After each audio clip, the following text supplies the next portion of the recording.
So anyway, thank you everyone for joining this Saturday afternoon for this important presentation. And we are fortunate to have very kind of a distinguished guest today, besides all distinguished chapter heads. I will introduce about his accomplishment and all that later. But first, Bob Hendricks from Austin CCL chapter head. He will present what is IRA and how does it work and what is it about in a short 10 minutes first. So some refresher course. So go ahead, Bob. Okay, so we did it. The biggest step forward in the fight against climate change done by anyone anywhere. And it was not easy. The Sierra Club sent nearly 200,000 emails and phone calls to Capitol Hill. The Citizens Climate Lobby sent over 200,000. And the other groups, in addition, sent. And as you probably remember, we just barely got it through after a year of up and down with more downs than ups.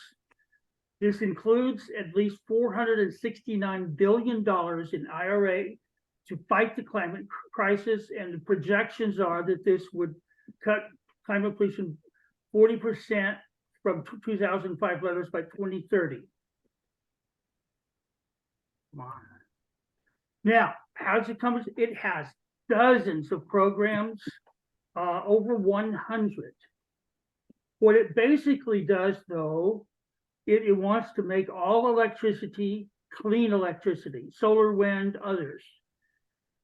It wants to switch our energy use to electricity. So instead of using gasoline and natural gas, use electricity. And it will help to help us use less energy, especially through higher efficiency buildings. Now that's important because in Texas, some days they need to run every source of electricity, but most days they only turn on the number they need. Solar and wind are the first things turned on. So any energy we save through higher efficiency will actually go towards reducing electricity from coal and natural gas. Now, we have been very slowly reducing our greenhouse gases in the United States. I say slowly, and that is, it is way too slowly. It is projected to continue at that rate, which leaves us way below the Paris target of 50% by 2030, which some scientists say even that is not enough. If you factor in the Inflation Reduction Act, you will see the range of predictions goes from just barely above 30% to all the way of 50%. At its worst, it just does slightly better than business as usual. At its best, it reaches that Paris target, which is a significant start on our reductions. Now, one of the keys for the difference is we have to be using these rebates and tax credits in order for them to actually cut greenhouse gases. And there is an adoption rate, and it can be slow. We have to get the early adopters, which is really where we are now, to buying more and more, so that can start convincing the early majority to do more. And that can be a slow process, or we can do it really fast. One of the reasons this is important is you saw those projections and the difference between 30% and 50%. Well, this graph shows the Inflation Reduction Act's potential effect on how many new vehicles are electric. And at its low area, only 19% would be electric vehicles. At its highest level, it would be 57%. That is a huge difference, and it would clearly make a lot of difference in how much we are cutting that huge transportation section. So by purchasing products early, you not only save money, but you also accelerate the curve that will help us stop our carbon pollution and give a chance for us to not go into very catastrophic results. And that's all I have. Thank you, Bob. That's excellent. So we know. So I have a question, Bob. So EV, you said about EV, but do we have enough infrastructure for, if everybody buys EV, do we have a infrastructure for EV and then microgrid can take that thing? No, we do not today, but the Inflation Reduction Act has lots of money to develop infrastructure, and that will be expected. The state of Texas has already developed a plan to use the bipartisan infrastructure money to put a fast charger about every 50 miles of every interstate in Texas. And there's money going to cities also to build that infrastructure. So yes, we've got to be building infrastructure fast, and we need to be building electric vehicles fast if we want to hit that 50%. Thank you. Anyone has any question for Bob? If not, let's go with Sean. So let me introduce Sean. Sean is a very distinguished guest that we have. He's from Redwood Energy, and he has won many awards since 2015. To name a few: Innovation Award for Department of Energy in 2015 and now to 2020, Gold Nugget Award in 2016, Sustainability Award for Social so-called Building Industry in 2017, United Nations Award for Habitat Award in 2017, Clean Energy Hall of Fame Award in California Energy Commission. So he's been doing this many years. And Bob and Sean, you can tell more about yourself and your work and when you started, and then you can present your presentation. Okay. Well, I really appreciate the introduction, and I appreciate the opportunity. Thanks, y'all, for spending some Saturday time. I appreciate your seriousness on the topic. So I'm going to present on electrifying your house with Inflation Reduction Act funds. I'm going to I like to do story time kind of, so hang out with me, and I'm going to tell some stories that will be helpful. And I am more than excited to take questions all the way along. Interrupt me. It's what I like to do. So on this, the first page here on the left-hand side, you can see a pocket guide to all electric retrofits of single-family homes, which is a free book that is very practical. And I get told all the time that it's actually readable and pleasant. And like a university professor yesterday was teaching her class for her, and she was saying that before she started teaching a class, she read that book so she would know how to teach the topic of electrification. So I consider it authoritative and very clear. Then also on our website, there's the power efficiency calculator. And this is if you get in a pinch. You're trying to figure out how to electrify your house or your apartment complex without having to get a new service from the utility. That's a new thicker electrical wire. So we have a whole calculator, tons of guidance, videos you can watch. Like, you don't ever need to do a service upgrade. I'm going to talk a little bit about that here, but I have a lot of things to sort of chat about. Briefly, I got trained at this demonstration home. Bob, congratulations on your demonstration home. I think these are the most important things, that we all actually see and touch and get to meet someone. So I lived in this house on campus. I'll tell a story later about it. This is a cute little, one of my early zero net energy apartment complexes. So I got trained in college. I thought I'd change the world as an environmental activist by being a high school science teacher. Got impatient and felt like we do not have time for this. I can't teach the next generation. I am that generation. I got to get to work. So I decided, instead of being a high school science teacher, I would go do affordable housing. And I've figured out how to do all electric, 100% solar powered housing for low-income households. That was more profitable to do it that way, like over a 15-year period with the payback of solar. If I can make it all electric, it was more profitable. That was really the key to our success. And we've worked on about 400 apartment complexes since then. So I have just tons of experience at this point. I've been playing how to do all electric since 1995 was when I started learning how to do it at this house. So started consultancy in 2011. One of my coolest projects is this. It's in Washington, D.C. next to the Beltway. And it's being built right now. It'll have a 9-story tall solar wall, and it's all electric and passive house, and it's for low-income seniors. And this helped finance the project, making it all electric and solar powered.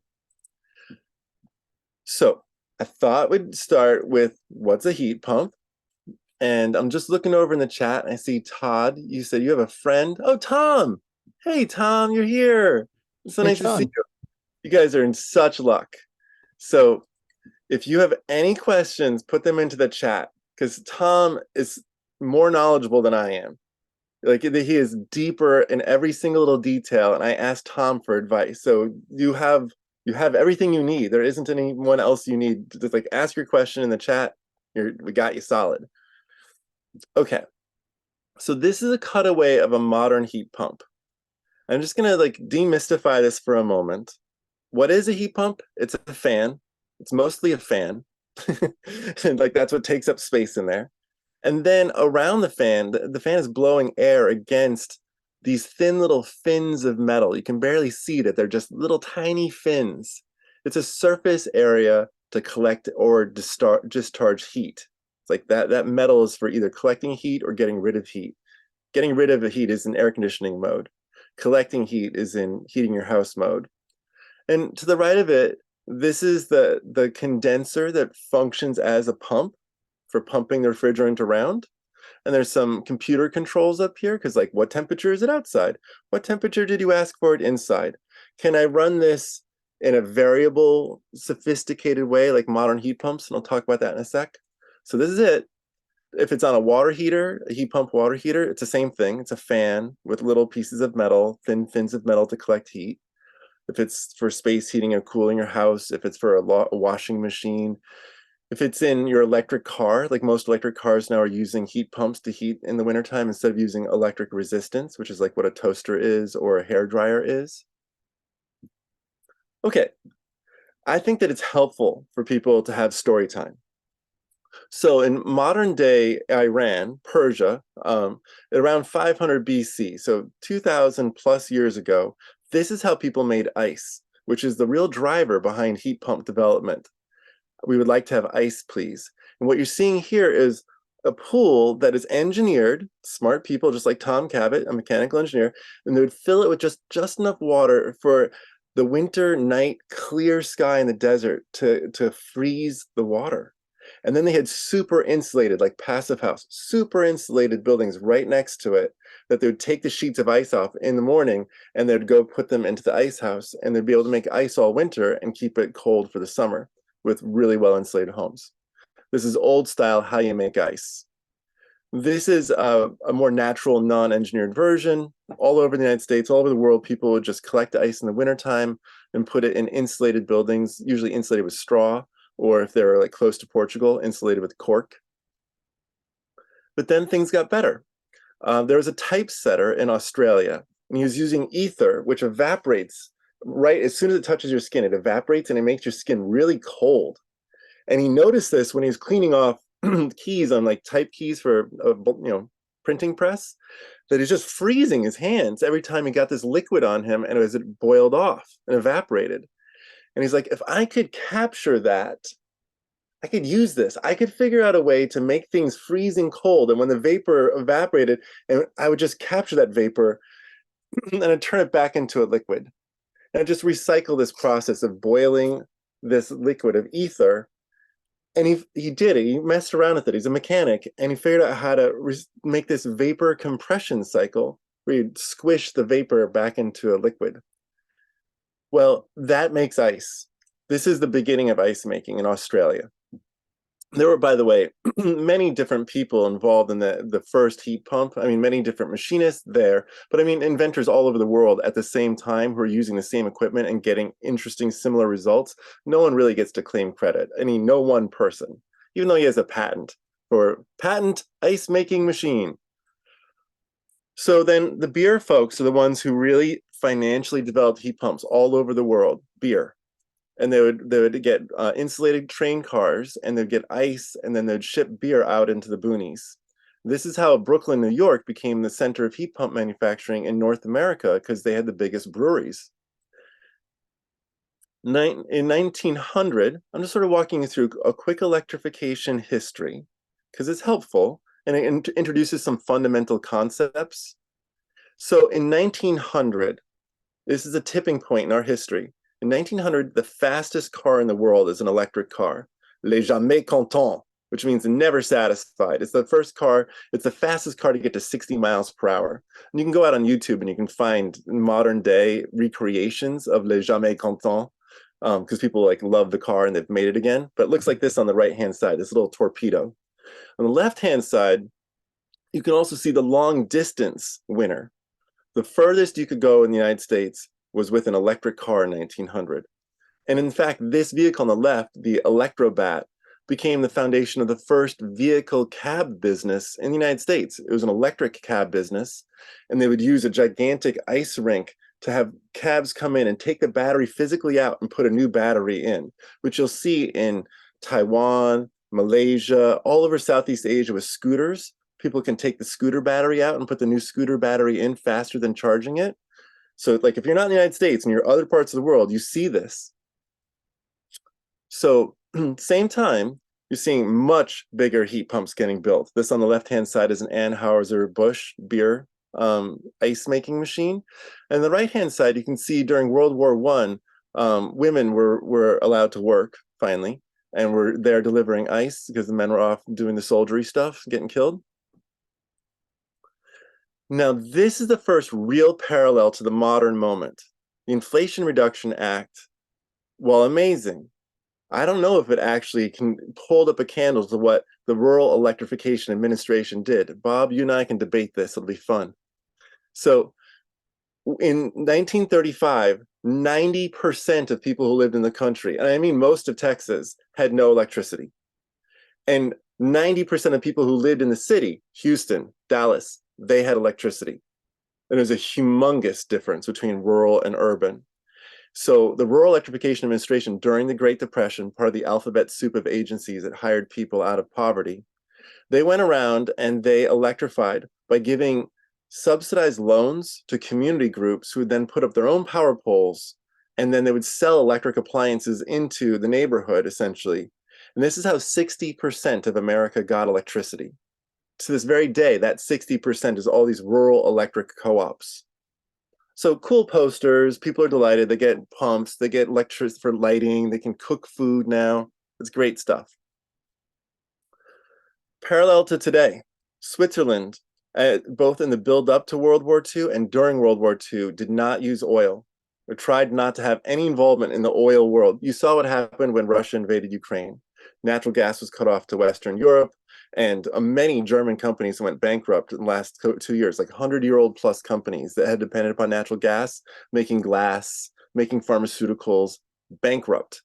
So Switzerland developed water source heat pumps, and they would literally pull heat out of moats around castles that have been turned into city hall and such.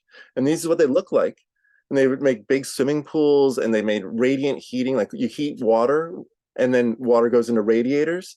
So they made these massive machines, and that's one of the ways they stayed out of the war. War's over, 1950s, everyone gets a house in the United States, right? GI Bill. And this is what a heat pump now looks like for a whole house, heating and cooling. But it doesn't have a computer in it, obviously. And it's the computer that allows them to run in more than one speed. This is a single speed engine here. They can only go on or off. The lack of multiple speeds, just like if you have many speeds on a bicycle, you can go up a steep hill, well, more or less maintaining the same effort, you just kind of go slower at it. The same thing, what a computer does to a heat pump, I'll show you in a minute, is it allows it to go many speeds, and therefore it can handle polar cold vortex weather as well as super hot weather once it has a computer in it. But these ones at the time, they're simple. Just turn it on or off. Then, like you're starting to see now, the utilities caught wind. Like they'd seen the federal government fund electrification around the country for almost 20 years. And so 1,900 utilities got together and funded the #1 television show in our country on Sunday night. And they hired Ronald Reagan, who becomes important in American history in many ways. He started the #1 show, the General Electric Theater, and they would have advertisements, live better electrically, through the intermissions. They did it like theater, and everyone in Hollywood showed up. And it was really to advertise clean power. They're trying to get a movement around nuclear power plants. General Electric and Westinghouse, the two big companies, that's what it was really all about, is expanding their ability to sell. Today, just like a couple weeks ago, 10 different manufacturers of heat pumps who also manufacture gas furnaces came up and said, we'd like you to ban our gas furnaces, please. We're ready to be done. Please, we'd like to compete on even footing with everyone else. Ban everyone's gas furnaces, but ban ours too, as a business move. This is kind of an amazing moment because it's never happened before. Manufacturers have never in our country said, please ban our products. It's literally never happened. But here we are. So this moment we're in right now, where private business is starting to step in and say, we want in. We think this is the future. Oops, there we go. So things are going kind of cool for electrification until the OPEC oil embargo, something that right now we have to look at because we have, once again, significant conflict in the Middle East. Things don't change, but this caused a fourfold increase in electricity pricing, fourfold increase in gas. Pumps were closed, lines around the block, and it traumatized the nation. So much so that there was like, we have to do something. These heat pumps, they were not yet part of the solution. I'm just showing you a picture, like they were called the spam can and the round one. This was the solution that people came to in the 70s, which was to insulate your house, put a greenhouse on the side to passively heat, put solar up on the roof if you can, put in a wind turbine, insulated curtains, composting toilets, pedal power, bicycle power things. All that stuff is what I was being taught in the 90s. This is the last demonstration house. Carter, the president at the time in the late 70s, he started an Office of Appropriate Technology. But when Reagan came in 1981, he canceled all like 500 demonstration houses in the country. And this is the only one that was left because it was student funded on Humboldt State University's campus in Northern California, where I went. So Reagan is responding to both the OPEC oil embargo and the 1979 Iran hostage crisis. Got a hostage crisis right now. So he responds to that and he says, we're going to develop oil and nuclear domestically. And this begins a deregulation of American oil that in 2009, we became oil independent in the United States, all the way from this effort from the 1970s. And Bush, he had been a CIA director, but he was also a multimillionaire oil baron in Texas. And so he was brought in to figure out how to do oil. And Reagan went after nuclear. Nuclear, unfortunately, has continued to not be cost effective. It's the most expensive electricity in the world. So, 1985, an immigrant grandson of Theodore Stiebel leaves Germany, goes to Vermont, becomes a hippie, and says, I don't want to leave. And he brings manufacturing of one of the world's largest water heating manufacturers to the United States and invents this first heat pump water heater in 1985, which is still made today, and it's a beautiful product. Beautiful product. Japan, in 2001, does something new. They put a new refrigerant in, which can make very, very hot water, like 190-degree hot water with a heat pump, which people hadn't been doing before. It's like 130. So they add a computer and they use CO2 as the refrigerant. And they make these for showering and then a gigantic bathtub. So if any of you have a big bathtub in your house, this is a product for you. The Sanco 2, which is kind of blurry, you can't see it, but Sanco 2, they make, it looks, this is it. This is what it looks like. And this is the heat pump that you have for if you have like those gigantic eggshell bathtubs. Otherwise, you just use something like this. It's just a 40 to 80 gallon tank. But if you have something huge, then you need an 80-gallon tank plus a very big fan and a very big, like this produces 4 times as much heat as this does. This has a smaller fan, smaller surface area, larger fan, larger surface area. These are heat pumps that you could get. Mitsubishi is one of the very premier brands in the United States, really the most expensive brand of all the brands, because they have a reputation for really high quality. And they were some of the first people to put computers into the heat pumps. But you remember like 20 years ago when people were starting to get computers in their homes and computers were getting small and we had cell phones and such. That's at the moment that we get variable control heat pumps. So they can work at negative 30 Fahrenheit and 130 Fahrenheit. They're not single speed anymore. Now they have every single gear. And that's what the computer did. So now, 2009 and since, General Electric, Rheem, A.O. Smith, Stiebel Eltron, Aerotherm, Bradford White, American, like tons of these heat pump water heaters out on the market now.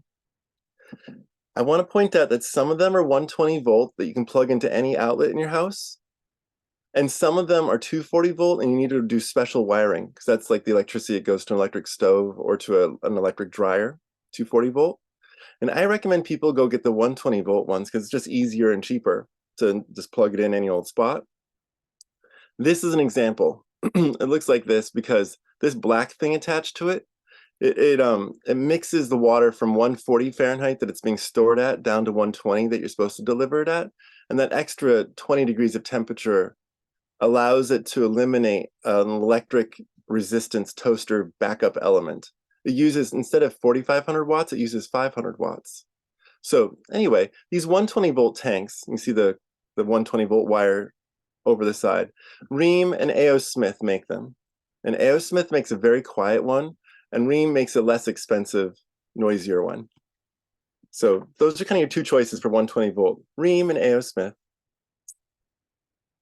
And now today, this is what it looks like across our country in all electric construction.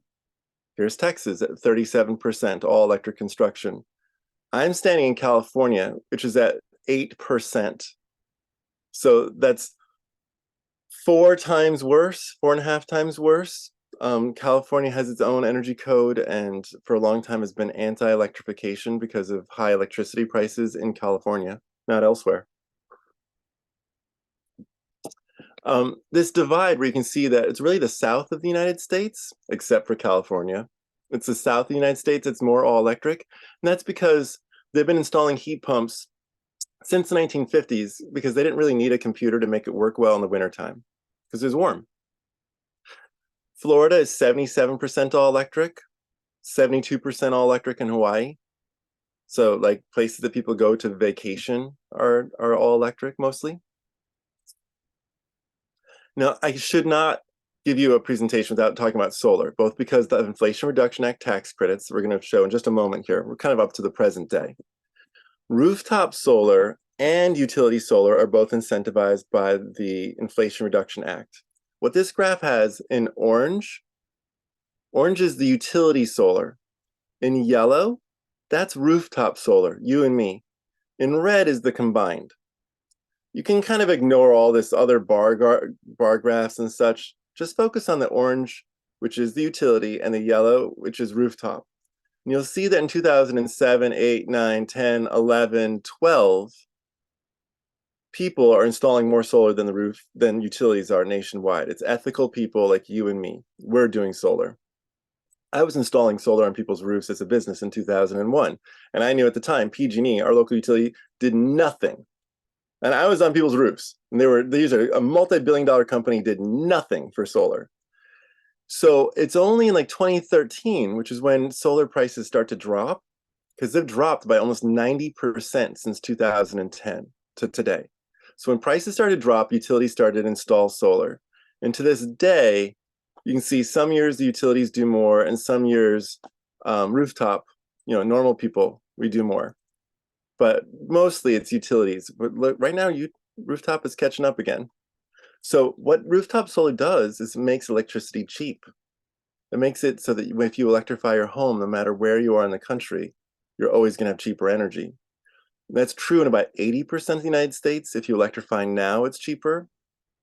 But if you add solar, it's true in 100% of states. So, and I see Tom is helpfully putting in chat notes, just if anyone's interested. And here, this is the good news. You know, we're all enthusiastic environmentalists. Check this out. This just came out yesterday. Half of the world's largest economies are past their peak use of fossil fuel in electricity generation. So America is down to 14.4. We reduced our fossil fuel production by 15% roughly, or in the last 15 years. And so that's us. Here's 14.4%. Just pick your favorite country. And what this dotted line is showing you is when the peak happened. And, you know, so 10 years, 11 years ago, Zimbabwe was 20 years ago. You know, they're down from their peaks. Macedonia. So what we're seeing is that over the last 10 to 15 years, more renewable energy is coming in. We are past the tipping point in most of the world in our use of fossil fuels. So we just need to go faster. And that's what the Inflation Reduction Act is for. This gets to the meat of our talk. I just gave you a little history talk. I introduced you to some of the products. I explained a little bit about heat pumps so that you understand a little. So here we have,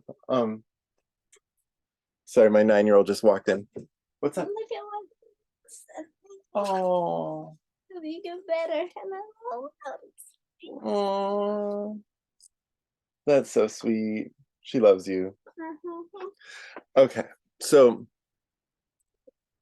this is a tax credit that is the most available to you. All of you for electrifying your home, just pay attention to this. There really isn't anything else. This is the one. So this is a tax credit. It comes off your taxes. If you don't have taxes, you can't use the tax credit.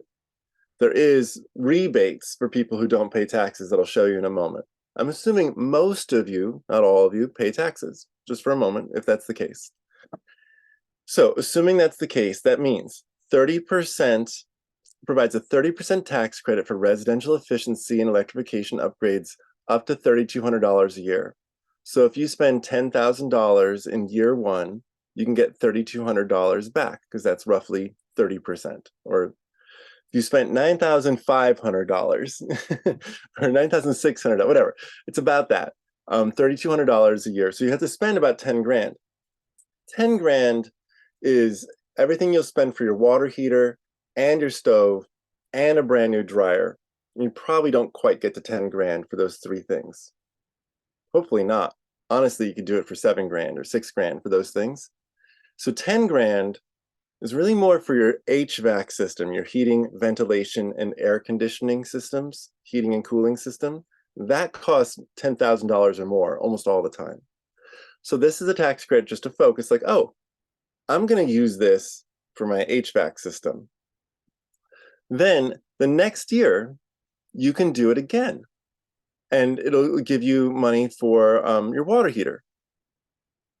Now, they're even a little bit trickier though, because they say the annual credit for heat pumps, this is for space heating, and heat pump water heaters, water heating, is at $2 grand. So you have to say 30%. So I could spend $6,000, and then 30% of that would be $2,000 for my heat pump space heating system. Because basically what they're trying to do is push you to do multiple things at once, and if so, incentivize that. But I don't think it's a winning deal. If you have $20,000, go for it. But if you don't, then you have to just acknowledge that you're not going to get more than $2 grand for your space heating system or $2 grand for your water heating system. But the water heater only costs about $2,000 to buy, and to install it should be about $4 grand to $5 grand. So once again, they're like, it's a little bit hard to game this, how to get the most money. You have to study this. Then the other ones, the annual credit for other upgrades are capped at $1,200. So $600 for your electrical panel, if you have a new electrical panel installed. This is nice. $1,200 they'll give you credit for weatherization. Weatherization is like new windows, caulking around the doors and the windows, caulking or foam sills around the, or even insulating can be part of weatherization, more insulation up in the attic.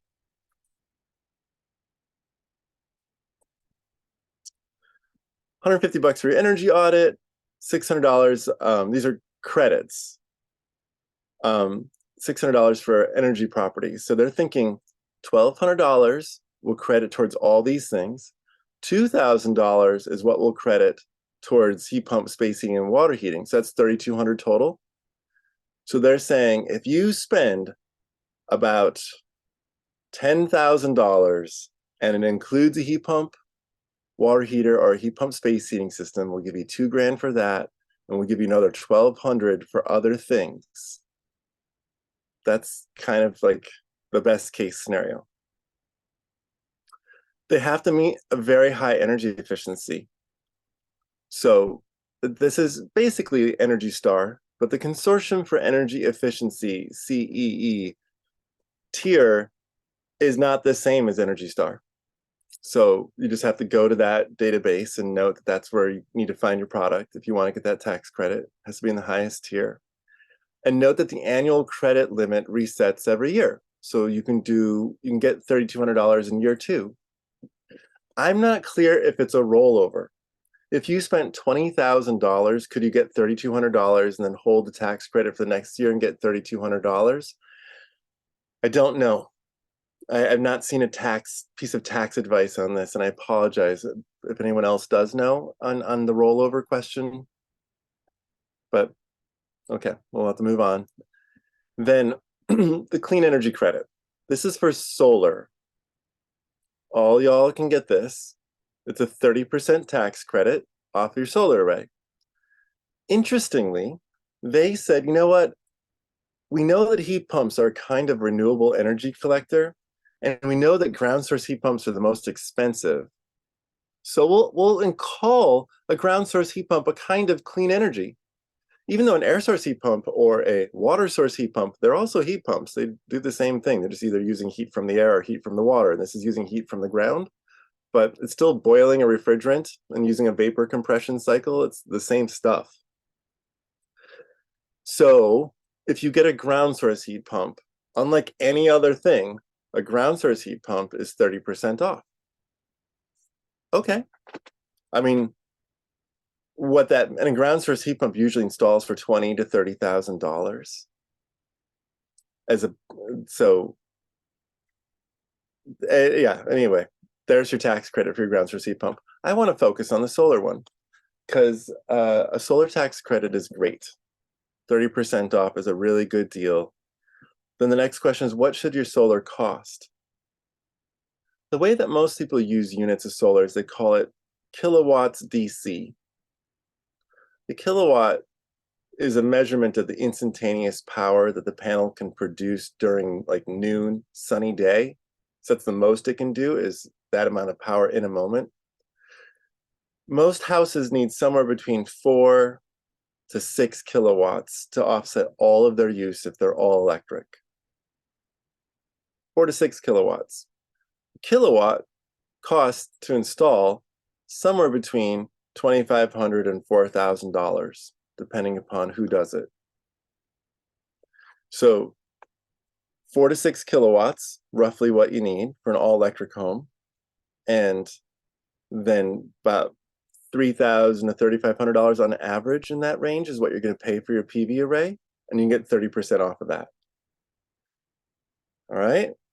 We can do that again. We can do those questions again, but just like, so if it was like 4 kilowatts times $3,000, that's $12,000. That's kind of on the low side. 30% off of that is $4,000 off.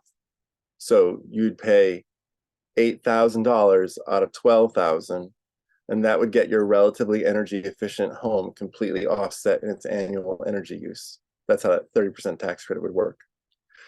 Some people put not a $12,000 solar array up, but they put a $25,000 solar array up, and it might be a very similar size, and they just went with the wrong contractor.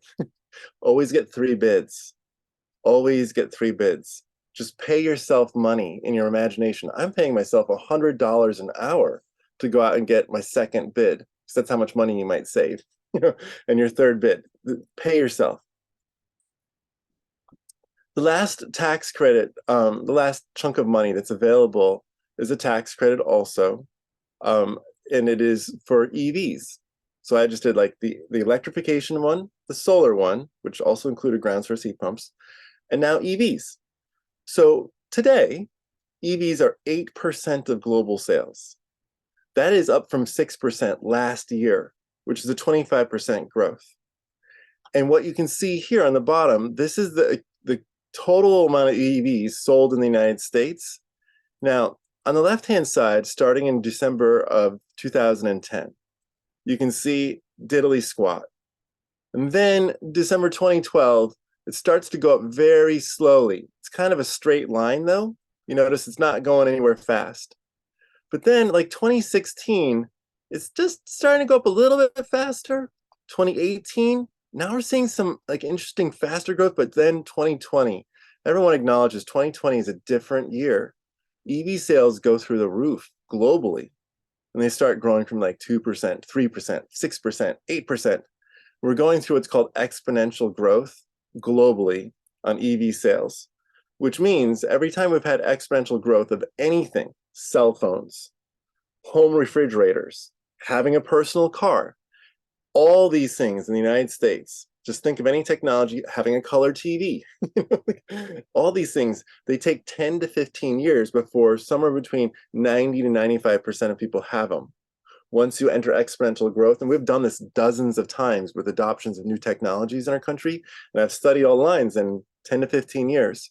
So I think by 2035, most of the planet is going to have purchased an electric vehicle, according to every other trend historically for the last 120 years of rolling out new technologies all the time. We all get new fun stuff. And I want you to be optimistic that way. Like, oh, hey, things are changing faster. You know, it's hard to know when you're in the middle of it, but we aren't in the middle of exponential growth. Now, I would like you to be inspired. This is my favorite house. It's 3 stories tall.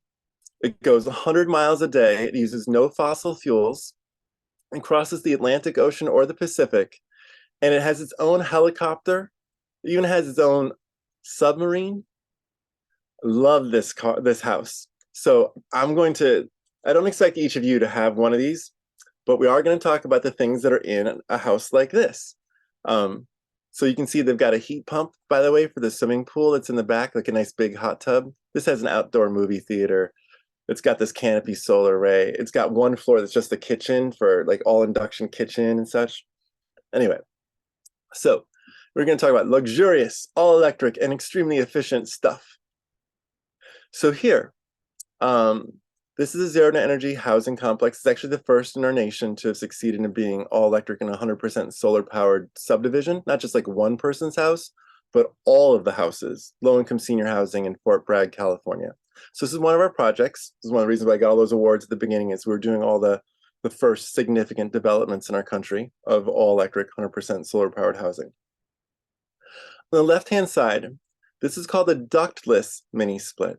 Ductless because this is a box that sits on the wall and doesn't blow air through a duct. It doesn't deliver air through registers in your house. It just sits on the wall. These are pretty common in the whole world, and they're mostly used as air conditioners, but they can just be reversible air conditioners, and that's a heat pump. So these houses all have 2 of these fan coils that sit on the wall. This is a heat pump water heater. This thing on the top is the thing that chills air and heats the water underneath. So you stand in front of it, cold air blows, but hot water is being produced. This is a 5-burner electric resistant stove, not induction, just glass top. And all of this installed was $11,000. This is a house that might be more normal. Like these are all like 600, 700 square foot homes. Some of you might live in a house like this. This is just one of the houses that we studied, and I thought, oh, I'll grab it. It's kind of a good example. Oh, and there's so many things in the chat. I assume, Tom, that you're taking care of them, but just in case. Yes, most of it's just me. You're a hero. You asked what appliance would you start with first. I would start with your stove, the most polluting thing. It's equivalent to having someone smoke cigarettes in the kitchen and just blow it into the living rooms. It's equivalent to blowing smoke into your child's face or a pet's face. It causes equivalent amount of asthma, cancer, like lung disease cancer, just general body ailments that show up in like tripled amount of medication if you're on a cardiopulmonary medication of any sort. Anything that relates to your heart or your lungs, which are kind of one organ in some ways. They have special connections, just the two of them, to do the work of breathing and pumping the air, oxygen around. So anyway, your stove is a straight up cigarette smoker. So, and it's also one of the cheapest ones to do. Side by side, this is a great example because on the left-hand side, you can see that this is a furnace and an air conditioner, and you're going to replace this box in your house with a box that looks very similar, but it's just going to be the air conditioner that goes in reverse, which is a heat pump. So this is the heat pump, and this is the air conditioner gas furnace. Here is the water heater. These two things, I've shown you sort of the products that replace them. You put a heat pump water heater in this spot, and then you'll put a box that looks just like that. That'll just be the air conditioner heat pump box. Yeah, so this is what you might use. This is the A.O. Smith one. It's extra quiet, the 120 volt heat pump water heater. I like these ones. I also like the Reams, just like but it's very quiet. For that same house, this is what's going to go outside. You can see the air conditioner. I showed you how inside, I'll just go back to this. Inside, as I understand it, am I correct here, Tom? Is it the bottom here that is the air conditioner? So it looks to me like Right, you can see the insulated Freon tube going down to the bottom. That's where the coil is in that furnace. It's an upflow furnace. Right, so this is the air conditioner chunk, right? And this is the middle part, is the gas burning part. Right. Right, and got some controls there, computery stuff. And then this is where the gas burnt, like all the pollution goes out, that spot there. Right. Okay, so you just stick that heat pump water heater in that same spot, call it a day. It's nice because this has louvered doors. And when you put a heat pump water heater in an existing closet, you'd like to have the doors have louvers on them so it can do air exchange and it can get the heat from the house. Okay, so outside, this is what the air conditioner looks like. And this is, you can get a box that looks just like this, that is a heat pump. However, I'm just going to point out that a lot of the popular heat pumps these days look like this. They're upright, and it's just because they take less space. Not an important difference, like, is the fan this way or is the fan this way? You know, like, who cares what direction the fan goes? But they organize it this way. It's just a little bit more compact. Whatever. Fujitsu, Mitsubishi, Mr. Cool, LG, Carrier, Daikin, whole bunches of brands. You would put in that piece of cement there underneath that air conditioner, and you would run the refrigerant, maybe even using the same pipe if possible, but probably run a new refrigerant line and call it good. Now you got a heat pump. These are the different kinds of boxes that distribute heating and cooling. The left-hand side, this is the box that would be in that house. It would be like this upright, although you can also tilt it on its side, either way. And that has both that's for duct work. It's a big, powerful fan inside, so it can blow a bunch of heating and cooling. This is not as powerful of a fan. It's called low static. Static, that means basically a weak fan. So this can only blow like 4 to 6 feet very effectively, but that's sometimes all you want. So they make them like that. They're less expensive and they don't blow as hard. This one is medium powerful. And this is another one of these multi-position air handlers, essentially very similar to the one over here. And then this is the ones that sit on the wall that you see all over the world because it's the least expensive thing to do, is just to put it on the wall. That's what I have in my house. And Mitsubishi here, the high 2, you see this little symbol here, H high 2. This says, oh, we've got a computer in this and it'll produce heat when it's cold outside. A cold climate heat pump. I'm trying to illustrate this point where you take 2 to 5 units of energy from the air and use 1 unit of electricity to operate the fan and the compressor inside. And that essentially collects 3 to 6 units total of energy in the water or in the air. Most of it is obviously coming from the air, and it's just using a fan and the process of boiling a refrigerant to collect the heat. Stoves, the question you were asking earlier, Lena. So this gas stove is equivalent to someone smoking about 2 packs of cigarettes a day in your house. That's what it means to cook on a gas stove for 20 to 45 minutes, because these are dirty, super dirty. They're dirtier than the exhaust from your car, and it's an equivalent amount of pollution to your car idling. So it's like, would you idle your car into your kitchen? Would you do that on purpose? Would you, I mean, do you understand the health consequences if you did that for your whole family? It's like, and that's the same amount of pollution that's coming off of this. Only it doesn't come with a catalytic converter, so it has even more nitrous oxides. It's even rougher on your lungs. And the only difference is that you can't smell this. All the pollution's there, you just can't smell it because of the nature of methane. But methane burns into the same benzenes and nitrous oxides and sulfur oxides and PM 2.5. And it's like, oh my God, this stuff is so bad for people. Okay, you can get rid of it. You can get as little as a 1,100 stove. I don't know if I have that illustrated, but Samsung and Frigidaire both have $1,100 stoves that are great. Well, the Samsung is great. I don't recommend the Frigidaire. Don't get the cheapest possible device unless you want to pay for that. But so let's say you spent like $1,100 on a Samsung plus $500 of wiring, up to say $2,000, even $3,000 if you want a nice stove. But if you want a fancy stove, they start at $6,000, like the ones that look like a 1950s antique stove. And they go up to $20,000. I mean, if you are a rich person, there is a fancy induction stove for you. I got to work for a woman who brought Madonna and the Beatles and not the Beatles, but Madonna into iTunes, and Metallica. That's what I was trying to say. Metallica and Madonna, like, brought into iTunes. She lived in the fanciest freaking house I can imagine in Malibu overlooking the ocean. And I told her about what induction stoves were out there. And she was so excited that Smeg had a stove for like $6,000. She's like, thanks, I didn't know. And what'd she tell me? You're gold, I think is what she said. You're gold. I was like, that's such a Southern California thing to say to me. What does that mean even? Now, if you don't have much money, or if you want to go fast, this is your other option. You don't have to rewire. These are 240 volt devices, the induction and electric resistance stoves. All these stoves that are big, you have to put a new wire in, a 240 volt wire. This is what I cook on, this 2-burner induction range, and I can plug it into any outlet in my kitchen.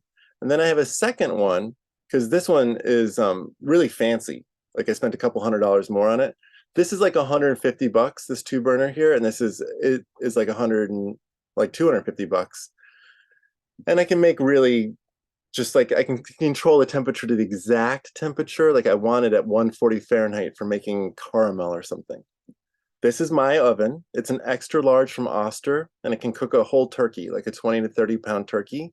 So for less than $500, I had one 2-burner and I had one oven, and then like bumped me up to $600 when I got the second fancier induction cooktop. And that's how I've been cooking since 2016 for my 3 kids, spouse, etc., friends, and things like that. 3 burners and a nice oven. And I've bought one of these woks, but I don't know how to cook on a wok, so I gave it to somebody who does. And my point here is that induction has to go partnered with something that a magnet will stick to, some sort of ferrous metal. So stainless steel, cast iron, lots and lots of pans that are aluminum also have a little sheet of steel built into them, so they work with induction, because induction is the thing in Europe, not so much in the United States yet. So then this is fun. This is my daughter when she was 6 years old, the one that came in a few minutes ago. Now she's 9. And she was tripping on this because it looks like fire, but it's not. This is a mist fireplace. So as you're electrifying your home and you're getting rid of the gas fireplace, this can go anywhere. Like, you can put it on your table as it was here. This is my little tiny Christmas tree up on the table, and then I would just turn on the fireplace all December long and just to have it on the table. And it looks just like fire. Here are barbecues. Texas, after all, famous for its barbecue. Weber is what most people think is just the best of the electric barbecues, but George Foreman has got a good reputation, and Kenyon. And if you like to boat, you'll find that generally you can't have open flames on boats, because if there's a fire, where are you going to go? So electric barbecues have been developed a lot for the boating culture. You find tons and tons of electric barbecues out there for boating, but as well just for, like, you know, apartments, patios. In most California cities, you're not even allowed to have a barbecue anymore, no matter what, unless it's electric, because it is the amount of pollution that comes off of burning stuff is too much for California cities these days. And I just want to show there's options. Look, 500 watt, not 500, it's the Pro 500. This is the small one that I have, but they also make bigger ones, you know, and ones that go into bars or into fancy homes, and you can put cassettes of them together, so you have like an entire firewall, and you can change the colors. So if you want, you can make it like Hogwarts, where it's rainbow or green and black or whatever. You can change the colors of the flames if you want, or just make it just flames. I'm almost done. I realize I've talked for a few minutes, so just want to show you. Only a few more slides left. If you have a 3,000 square foot house, or just a big old house, I'm going to show you a couple of things here to close this out. This is your circuit breaker panel done as a cartoon drawing, and everything that's blue are things that are just normal, we didn't change at all. But in green, what we're doing here are choices that we made so we didn't have to upsize the service for the house, the electrical wire. Even though this is a big house, 3,000 square feet, we're going to run it on an old-fashioned 100 amp service. Since 1962, every house has gotten a 100 amp service. So when I say old-fashioned, I mean like the one that everyone's had forever. People often go to 200 amps when they're electrifying because their electrician wants to make more money or just doesn't know better. But here you can see we have a plug strip. I'll show you in a moment, but I just call them plug strips. And this balances your dryer and your heat pump water heater. So now you can plug both of them into the same 240 volt outlet. The same thing here with your stove and your EV charger. I've got this little plug strip symbol here, and I'll show you like you can plug both of those into the same outlet, and it's less rewiring, and it doesn't trigger you having to get a service upgrade. On the left-hand side, ductless heat pumps. Ductwork has friction. Friction takes more energy to push the air through. And so if you want to not have to put in more electrical wiring to your house, one strategy is to go with a ductless heat pump. When you put those wall-mounted fan coils I showed you, you put them on different walls in the house, and it uses 1/3 less electricity. I mean, it's a lot of extra energy pushing air through ductwork, which is also very, leaky. The last one is that this is a solar array that is just being, this is about a 4 kilowatt solar array up on the roof. And that, in most circumstances, is what can easily fit onto 100 amps. There are a couple other strategies that go further, and I'll show you in a second. So this is, the reason I'm showing you this is that I'm trying to say you don't need to get a service upgrade. Doesn't matter how big your house is. There's tons of strategies. And the booklet on our first slide, that pocket guide to all electric home retrofits, that has like 10 pages explaining what I'm doing kind of quickly here. These are the plug strips. This is what they look like. There's a lot of different products out there. The one on the left-hand side, this little black box, this would be an example of where you can see it's got an EV charger. That's this white thing on the wall, an EV charger. And then this coil is sitting on an electric resistance dryer. Both those things are plugged into one black box, which itself, the plug strip, is plugged into one outlet, a 240 volt outlet. And each of these devices, like the Dryer Buddy, which is designed for an EV charger and electric resistance dryer, or a Simple Switch, which works for all sorts of things. These are all designed so that you can not go over 100 amps. Just keep the power supply to your house that you have now and use the existing plugs, but share them in ways that don't trigger more power demand. This would be an example of a different approach to that. These are 120 volt dryers, as opposed to having like this.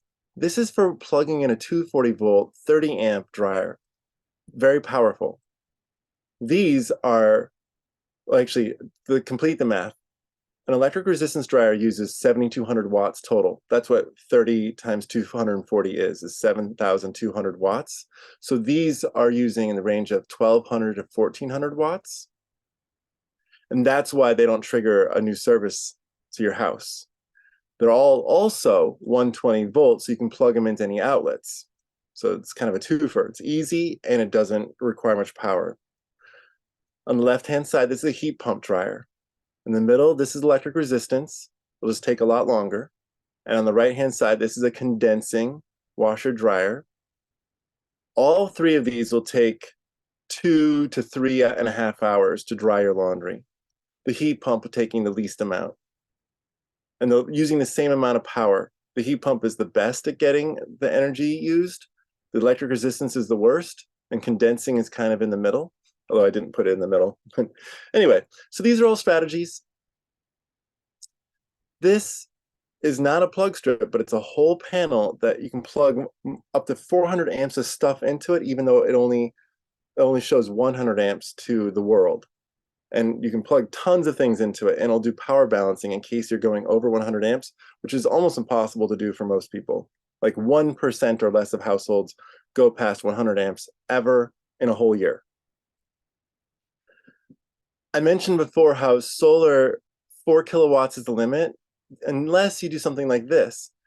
This is what's called a meter collar, and a meter collar goes behind this meter, and this little bracket here is what they call the collar, and you can plug 15 kW of solar into it, or a super fast EV charger, because you're plugging into the main power supply to the house, not into the circuit breaker panel, which has all these little tiny circuits that just do a little bit of power. This is the main power supply to the house. So instead of 4 kilowatts, you can put 15 of solar on your roof, and you have to connect it in here.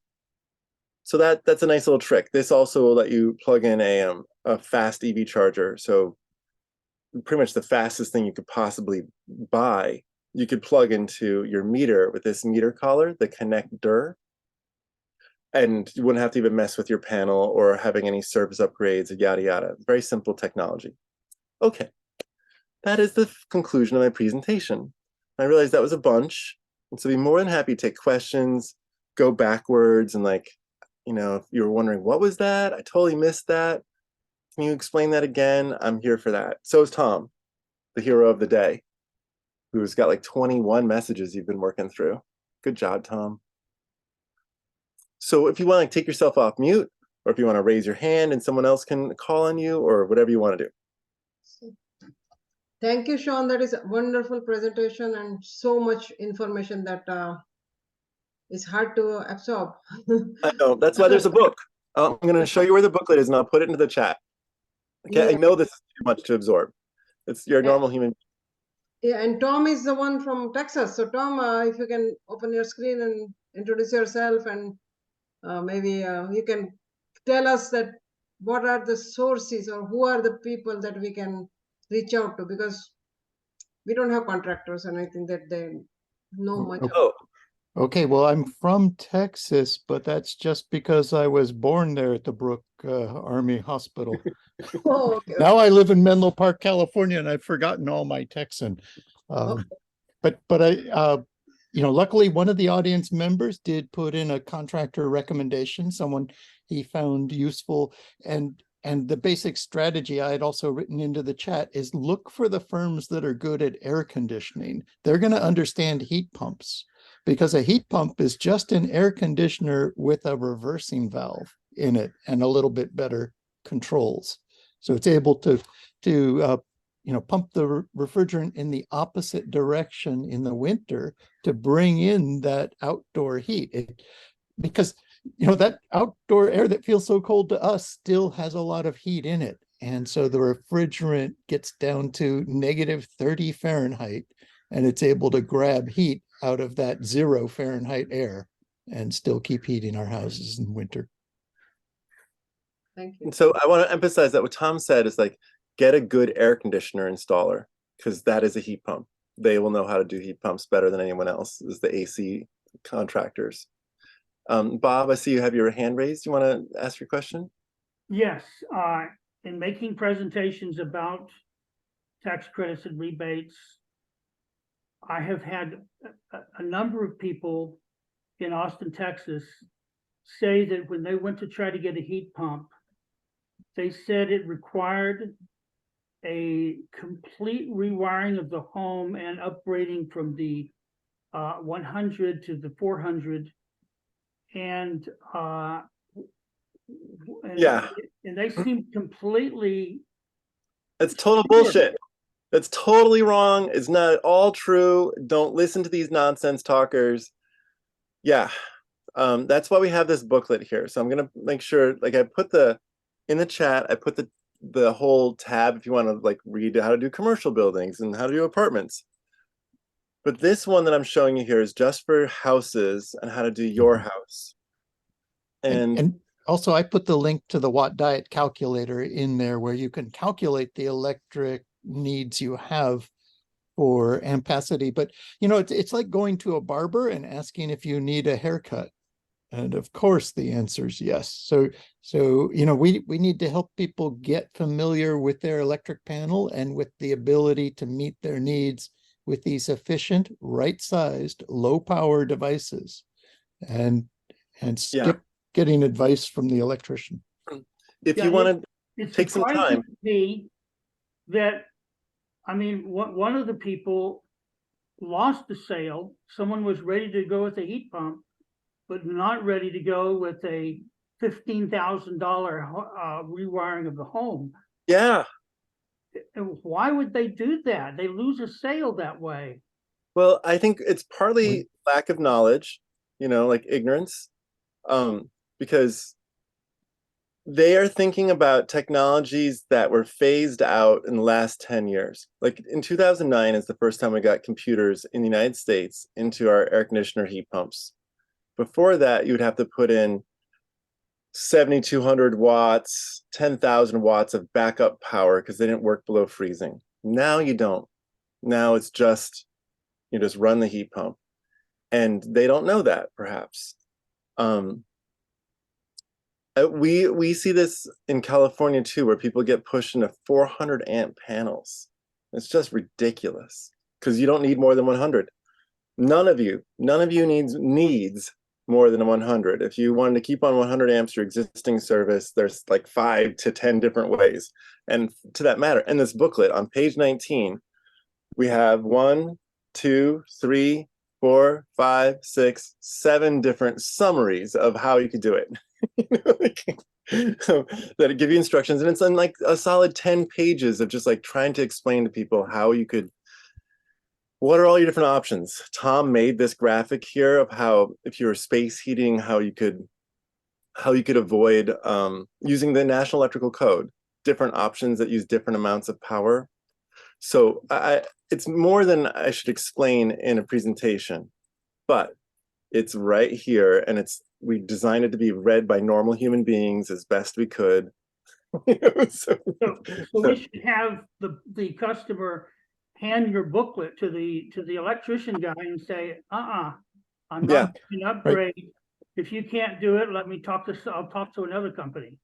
Yeah. Right. That's what we recommend doing, Bob, is pretty much looking at the booklet and using that Watt Diet calculator, make your own electrification plan where you're allocating, I'm going to want a 20 amp circuit for my 3-ton heat pump because I don't want to oversize my heat pump, and I want to pick an efficient one that can run on a 20 amp circuit, and it doesn't need backup strip heaters in the air handler because it's inverter driven. It's going to adjust its speed to keep putting out the comfortable air. Anyway, so we do that. And then, like I was mentioning in the chat, a 20 amp car charger circuit is enough for 39,000 miles a year. And that's all the home charging I want because I drive a quarter of that. And, just various right sizing decisions. If you really want to stay on your panel, you can do it. It's just a matter of making the right decisions. And then you hand the plan to the contractor and say, yeah, it's all allocated here. That's the space you get. Please do your job. These products here, I just want to point out, these are like the standard heat pumps that people, because they look just like the air conditioner that you have now, the box types. And if you're looking at this booklet, you see in blue, it says -10. -5, -10, -4. That is telling you that this is a heat pump that has an inverter in it that can go to these really cold temperatures without electric resistance backup, without a 400 amp service or any kind of lunacy like that. This is the ones that are like the first thing in the booklet when you get to the HVAC section. It's like these 4 manufacturers, these 4 products. I want one of these, and then you won't have to deal with the nonsense of the service upgrade. Let me mention another barrier to electrifying that I ran into. This is my own heat pump. For better or worse, I bought a 110 volt heat pump from Amazon, and I got it here. Then I started calling air conditioning companies in Austin, and every single one said, we do not install heat pumps unless we sell it to you, and we start at $6,500 installed. Now, I finally found on Angie Service someone to install it, and they had to charge $2,000 for the electric wiring and the installation and the bleeding of the refrigerant, which I assume was a good price. But what are your remarks about running into that problem? Yeah, let me show you what pricing is. Actually, in the booklet, trying to help people get a sense of what things cost. Here we have, you said you got a 110 volt ductless mini split. Yeah. Right? So that is a 1 ton, 12,000 BTUs. It'll be either 9 to 12,000 BTUs, and that's what this is, 9 to 12. That's 9,000, 12,000 kBTUs. So this company, the heat pump store in Oregon, they gave me their pricing.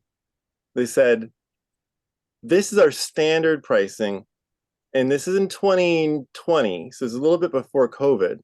$4,500, $4,750, $5,300, and these are all just one head on the wall, one fan coil on the wall, one thing outside, one, right? That's what you had? That's what I got. So they would be pricing this, and they have like 50 staff. They'd be pricing it in the range of $4,500 to $5,500. And you got a price for $6,500, which is on the higher side, but this is post-COVID. Is that $6,500 include your purchase of the heat pump, or is that in addition? Okay. And so guarantee if anything goes wrong, come fix it. Yeah, I think that you could get about $1,000 less than that with multiple bids, but it's not a terrible price. Okay.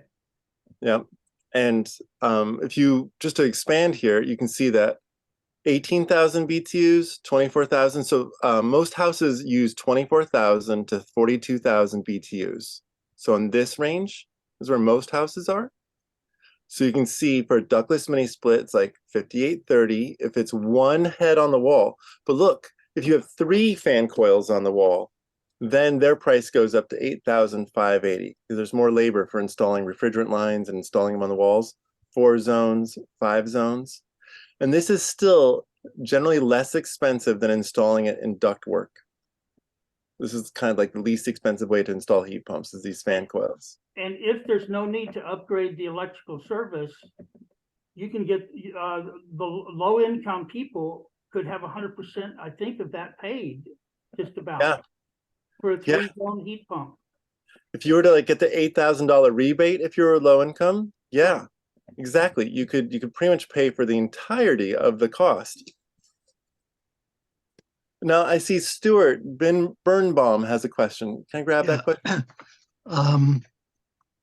First, the low income issue, you have to have $8,000 to be able to spend it.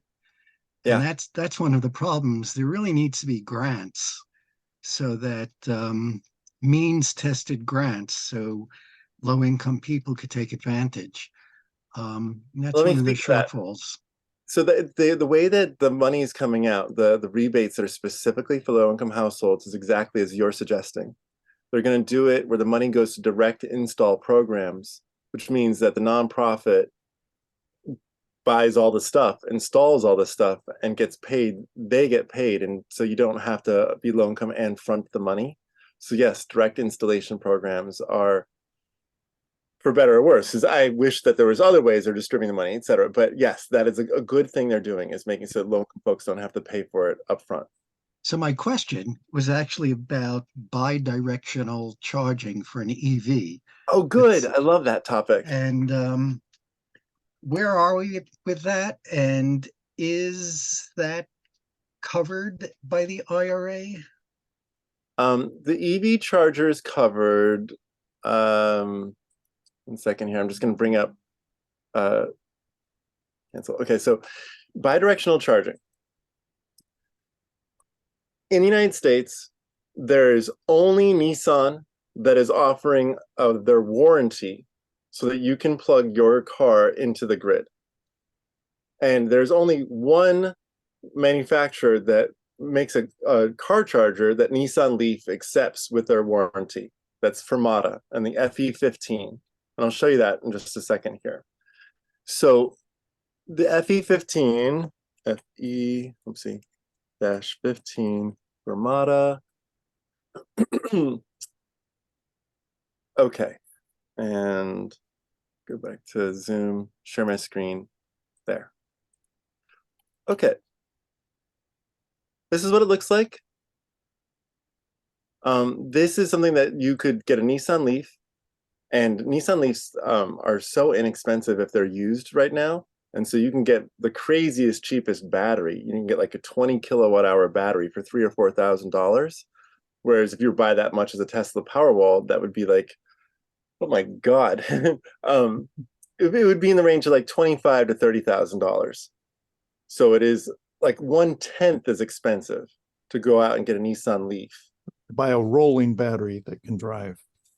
Yeah. Well, that's exactly what I went through. It so happens we bought a Leaf in 2018, and I know from research that it will work. And it'll work with this one. We got paid. We're part of a grant. There's $1 million that was awarded to a team of us to try to figure out how to do the most energy self-sustaining apartment complex. And so for months, my staff and I have been researching how to do vehicle to grid today, in the United States. Mm-hmm. So that solution I just told you is the only solution today, is the Nissan Leaf with the Fermata FE15. However, now the F-150 Lightning that you're probably familiar with, right? Yep. Okay, the F-150 Lightning does not charge the grid. It has to be off grid. So let's see if I can find a cute little picture of the FE15. There's a bunch of them. Theirs is vehicle to load. Yeah. Well, it's vehicle to, the way that I would distinguish it, the way the engineers tell me to distinguish it, is there's grid forming.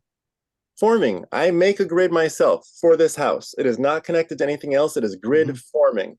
And then there's grid following. There's a grid out there. I'm plugging a car into it. I have to match its Hertz cycle. I have to pay attention to its voltage. If I throw electricity in that's conflicting with its Hertz cycle, it'll turn into garbage in the grid and people will get upset. So grid forming, the Ford Lightning right now will make its own grid and will charge your house off grid, but you can't plug it into the grid and do any like grid tied work. Whereas you can with that FE15 and the Nissan Leaf this year today. A third one that is coming out, the one has been installed to my knowledge on a project that I was working on in Oakland. So it's out of Canada though. So this device here that you can see, this big box, this can do multiple cars. So it's hose, the vehicle charging hose, and the thing that clips in. They say they will, whether or not cars are warranted to use it is different. But they're saying that they will accept any kind of car, basically, that's a warranty to plug into it. And this will then, it's your solar inverter, it's your battery controller, it's your vehicle to grid controller, and it does a whole bunch of that work. And it's kind of an all-in-one package that's just coming out of Canada, the Decibel. And to be honest, I don't know if it's grid forming or grid following. I suspect that it's grid self-performing, meaning it's for off-grid, not for on-grid. I think that's how this one works. So really the FE15 is what we do for plugging into the grid. Right. And I think the tax credits are available for circuit work associated with that, but I don't know that there's any special credit for bidirectionality. Yeah, in California, some of our utilities have started to subsidize or rebate bidirectionality, even though there's no products really for sale. But they're just trying to make everyone aware of the fact that they're coming out, like, because essentially all vehicle manufacturers are making EVs announce this year their date for bidirectionality being 2025 or 2026 for all of the EVs. And that's like BMW and Audi and Volkswagen and like Chevy and all of them, except Tesla. Tesla is the only one who's still trying to sell their home batteries. They don't want to sell batteries on wheels that cost half as much. They want to sell their very expensive home batteries. So Tesla is the only clinker in the bunch. Bob, you have your hand up. Did you want to ask a different question than bidirectionality? Yes. Oh, sorry. Well, maybe Shirish, can I ask Shirish questions first? Because No, it's okay, Bob. It's me. Okay. It's my husband's name. No, go ahead, Bob. Then I will ask you. Do you recommend that people install along with their solar battery backup? I don't. I think that right now having a standalone battery is the most expensive way to buy a battery. And I think that it'd be better to go buy a used Nissan Leaf for about 1/3 the expense per kilowatt hour, and then get one of these FE15s or the Decibel.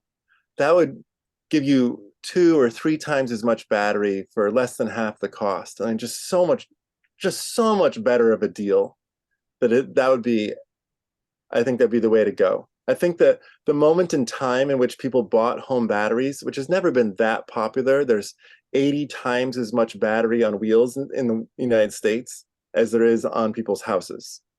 80 times as much.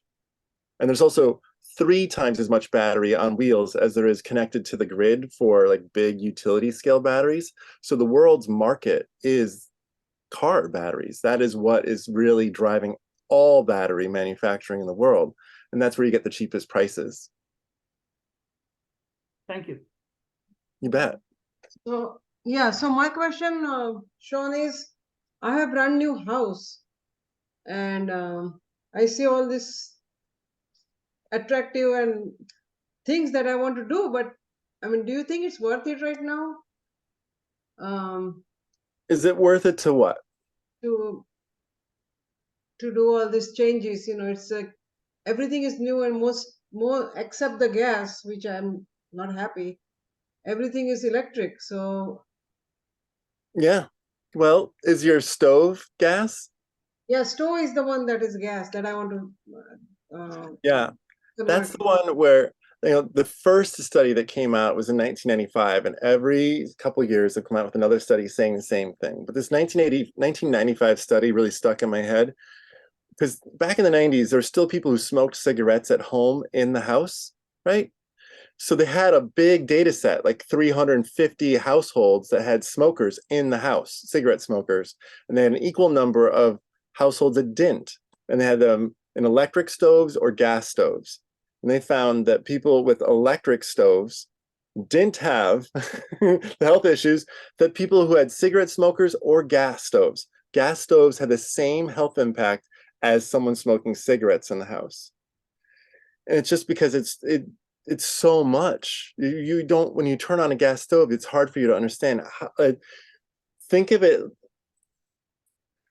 I'm trying to how can I explain this? Like a cigarette is 20 matches worth of energy, roughly 20 matches. And you're burning in the range of like 6,000 matches when you have that thing cranked over the course of an hour. That's 6,000 matches that you just burnt. Yeah. That's a lot of smoke. When you burn that much stuff, it makes so much smoke. Mm-hmm. So it is that'd be the thing I'd go after. It's just like get rid of your gas stove immediately. Particularly for any of you guys, like I'm 47, but I know that my lung capacity is going to be reduced every decade of my life until I become as old as my 102-year-old grandma. That's amazing. but it's like there's not. I would like to save my lungs for running after my grandchildren as opposed to wasting it on my gas stove. Yeah, so induction stove, but whether for weatherization, should I change my windows or, because it's No, brand new. I don't Because think you need to do. Don't change your windows. None of that will be cost effective. It would be much better money spent if you got a better heat pump when you get your 3 bids and you say, I'd like to have a cold climate heat pump. I'd like to have a Mitsubishi, please, or a Carrier. And then you get your bids and you say, I want the more efficient one. Give me the most efficient one, please. And they'll like go back to their catalog and they'll give you the most efficient. That'd be a better place to spend money than on your windows or not on your new house. yeah. Now, Tom, do you disagree? Nope, same. That's the same advice I end up giving too. And it's especially appropriate when your house is new and meeting the new energy codes. It's all already insulated and everything. So, yeah, one thing we need to do in looking at the climate problem is we need to quit putting prerequisites in front of each other about you. First, you have to do this before you get to do that. Wherever you're ready to start, we need to start. Yeah. And we just need to get going now. We've used up all the lagging time. Yeah. Thank No more you. excuses. I mean, right now we have to get rid of the fossil fuels. Even if it's not efficient, we have to get rid of the fossil fuels. And so the thing Sean and I are talking about is how do you electrify simply without having to upsize everything? And so, oh yeah, that'll help us get started and we can get going and demonstrate things for the neighbors and everyone gets comfortable. So do you have a list of contractors or electrician or anything in this area, San Antonio, or I mean, no, right? I don't, but Any- hopefully your organizations, maybe you could start a group. We have Nextdoor. I don't know if you have Nextdoor, but we've started home electrifier groups on Nextdoor, and we kind of curate those groups. So I recommend one of you start one of those groups and curate it, meaning you let people in and they behave themselves, because we talk only about how to get the electrification done and who's using this contractor and that contractor, how they like it, what their story is. And they share that local information about it, but we don't want to just let the trolls in who just want to complain that we shouldn't do electrification. Yeah, that will be the problem here. This is Texas, so. Yeah, the trolls need to go to their troll sites and do troll things. Texas, the land of trolls. I think, Stuart, you had this question about if I could explain again about how air conditioners and like why a heat pump would be better than a standard air conditioner. That's David, but go ahead. David, I apologize. Okay, so about 80 to 90% of air conditioners sold in the United States today don't have a computer in them. Don't know why, but because the computer makes them about 30 to 70% more energy efficient. I mean, dramatic decreases in energy use, much more heat, much more cool, whatever, delivered for every unit of electricity, much more, as soon as you add a computer. Adding a computer to an air conditioner, which is the inverter, it's also the variable drive. There's like 5 different names given to the same stupid computer. It's just a little computer. So you stick a little computer in there. And not only does it make the air conditioning more efficient, it also makes it so that the heat pump knows how to move faster, compress more work when it's extra cold outside. It makes it a variable speed. So instead of just having the fan go at one speed and the compressor at that same speed, they're just working together, doing their work. The computer can ramp it up, go faster. Oh, it's not much of a demand. Go slower, use less energy right now. And you get, so what it does is allows it to produce heat at like -20 or -30 Fahrenheit. So there's no temperature you can't produce heat at once you have to get the computer in there. And it also like uses 30 to 70% less energy for air conditioning. And it's really just the magic of a very smart little computer in there doing controls and speeding and slowing things up to be responsive to the actual needs of the moment, as opposed to, treating everything like it's a flat. Like I like to think of bicycles like, you know, wintertime is like the Tour de France. It's like it gets cold at night, it's warm during the day. And heat pumps are built like, you know, the flat plains of Texas, like you're just gonna, you know, bicycle on a flat surface for 20 miles. So adding the computer in is what lets you turn it into like a Tour de France bicycle. Someone, I think Tom, no, the last question I'm going to take. Bob, you've been recommending people go to rewiringamerica.org. I think that's a great resource. You'll find on rewiring.org our booklet. They recommend people to that single family retrofit booklet that I put out there. They've written their own, which I helped them write, but it doesn't have as good of illustrations and case studies. So I still recommend mine, and they recommend it also. Thank you. Yeah. So I have a girlfriend who's like, hey, are you gonna come over? So if it's okay, it's 5 o'clock and I'm gonna go take my Saturday evening now. So, yeah. And I would just say that Tom, I'm gonna put my email address into the chat, SeanArmstrongPM@gmail.com. And I would happily help you out for up to 30 minutes, maybe an hour. I can set up a meeting with you. I would love to review bids. If someone sends you a bid and you can be like, does this make sense for my HVAC? It says $18,000. Can you tell me if that's a good price? Send that to me. I collect bids. I can tell you what it means. So can Tom. Like, use us as your free environmental volunteers who are specialists in heat pumps. Don't have problems and think like no one is out here to help me. Sean and Tom are just here to help you. Just ask and we'll help you out. Thank you. That is a big thing. Absolutely. John, one last thing. You did share the link for the booklet. Is Yes. that the link, like we click on the link and the booklet should open, or how does that work? Yes, the booklet should open. So if you try clicking on it, you can tell me what you see. It Uh, opens for me. Yep. So the one that has like a long, I hit it. Yeah, a pocket guide to all electric single retrofits, and then that's there. Okay. All right. And then Other thing that I think Tom was posting on the chat, something Redwood Energy. What is that? that's my company. Okay.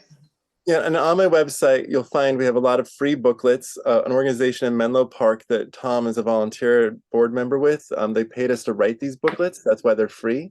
And they were used by all those cities that were banning gas, particularly in Silicon Valley. So many cities banned gas right away. So the booklets were used to try to help city council members and homeowners and such figure out if they could do it. So they're written to be used by normal people. Thank you. So Okay. Sean, can we? I think New Jersey show or somewhere you said that. Somebody said that you can offer your house for case study, right? Yeah. Oh yeah, if you guys next time, but once a month we have the Ask Sean show, which really is like the Ask Sean and Tom show. And if you would like to reach out to us, I gave you my email address. I'll study your house. Tom and I will, and like give you specific recommendations if you're just willing to submit to having your photos talked about, and But yeah, if you guys want to have like personal attention, we can study your house and share it with other people as like an example. Yeah, that's a great thing to do. Because I would love to, even though my house is new, I would love to, do the case study. How can I? Well, I have someone calling, so I have to go. It's the end of the day. I have someone Thank telephoning. you so also. much again. All right. Thank you. Thank you. Absolutely. Again. Thank you. Thank you so much for spending your time with me today. And Tom, take care, y'all. All right. Bye. See y'all. So that's it, guys. I think it was amazing, right? Anyone has any comments? Who is recording it? Who is holding the recording? I have a recording. Yeah, I hope. I know so many people. If you want me to send me a link, I can post it online. I mean, as far as distributing it, I just got here, sorry, but I know, I'd like to see Peter. it. I've been calling you and everything else because you were like so so much I've into been- it. I've been busy. I've been busy. No And- excuses. No, Yeah. I And thought Peter should be here because he's doing all this work for these people, and then he's not here. So, Tom, this is excellent. yeah, thanks. And if you get a chance, if you're able to copy the chat for your Yeah, that's what I'm trying teammates, to. yeah, that Anybody do that'll it? Can give them anyone some do it? more resources and a little more context to Yeah, some of Lena. what we were saying. Lena Yeah. or Laura, you want to do it? I saved the chat, Oh, Darshana. you I can saved? email Okay. it to you. Because somehow I cannot save it until I stop Yeah. recording. Oh, you save it, right? Good. Well, you send it to everybody that's on the list. Yeah. I don't. I'm It was sorry. late getting on, and so I really would like to see the beginning that I missed. Yeah, I don't know. I don't know you. I'm sorry. Can you put your email?